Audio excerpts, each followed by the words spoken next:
Marvel Rivals just gave us our first look at the new Disco update and the official gameplay trailer for Luna Snow's 2000th legendary costume, plus new teases for heroes we could see releasing later this year, a crazy ending to a $40,000 Marvel Rivals tournament, and much more.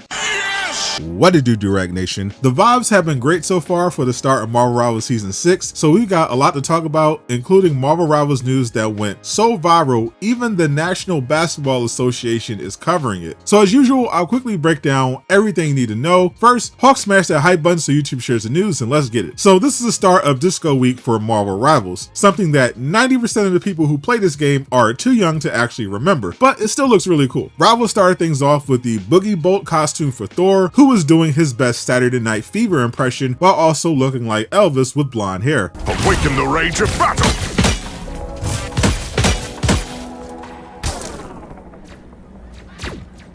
Behold the God of Thunder! This is a legendary costume that will be hitting the shop January 22nd at 9 p.m. Eastern. I definitely have to pick this bundle up just for the new dancing emotes. Joining Boogie Thor in the shop is the highly anticipated new costume for Luna Snow called Disco Pop. This entire disco theme was put together to celebrate the new solo comic for our favorite industry plant, and Rivals dropped the first trailer. Take a look.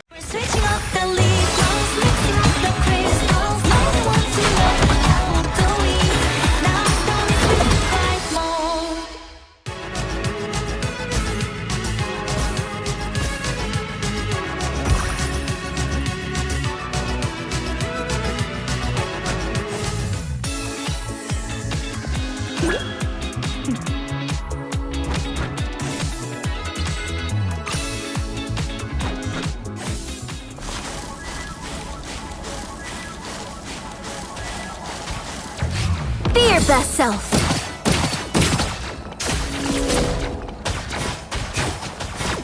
Snowball fight. A nice deep freeze. I am ready to put on a show.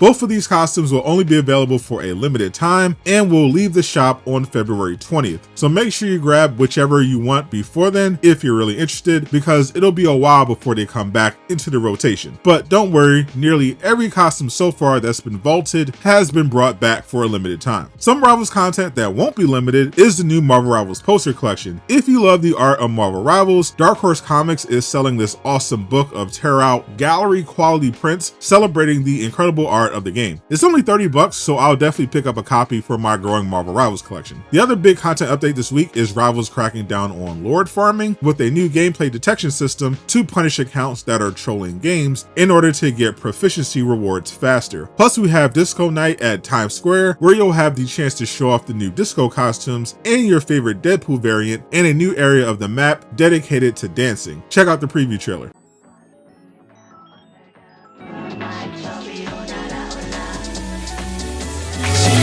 Shine on my window frame, on a boat to my flame, blinding shining lights. Oh, oh, oh. I feel it's skipping way out of control. Lock it, oh yeah. We won't stop it. Flying high is our destiny, lighting up flaming stars. We're reaching out towards victory. 눈부신 꿈으로 차가운 심장을 쉬고 더 높게 날아가. They can't catch my vibe and my life.